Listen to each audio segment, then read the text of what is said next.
There's lots of ways you can get rid of stubborn fat. Some are non-surgical and some are surgical.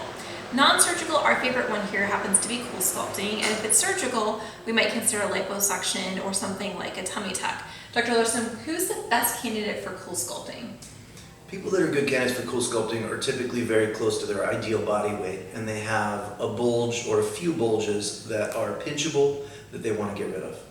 So Dr. Larson, if someone has Coolsculpting and they decide they want even more fat reduction, can they still have liposuction afterwards? Yep, they certainly can.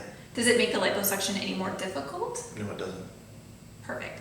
And then certain areas of the body, do you think are better for liposuction than Coolsculpting? I think if people have large abdomens or fatty distribution throughout an extremity, they're better off with liposuction. But with smaller fat deposits, or especially under the chin, I think Coolsculpting is a great way to go. Absolutely. Coolsculpting under the chin is probably our favorite area to treat. And then after that might come the arms and maybe the bra line. We find that legs and the abdominal area do much better with liposuction.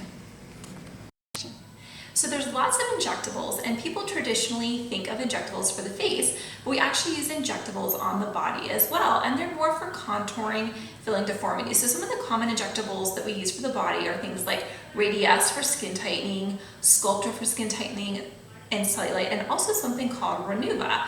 Dr. Larson, tell us a little bit about Renuva and what is it? Well, Renuva is fat that's been collected from a donor. It's been acellularized, and then it's been concentrated into a syringe. What it really is it's growth factors that stimulate existing fat to grow and divide so they can increase the volume of a given area. Do you see the results right away, or does it take time to see the results from Renuva? You can see a little result right away because the actual product has some volume. Then it gets absorbed by the body, but the growth factors persist. It takes a few months for the growth factors to stimulate the fat cells to the point where you should be able to see a result. And do you typically need just one treatment, or is a series of treatments best?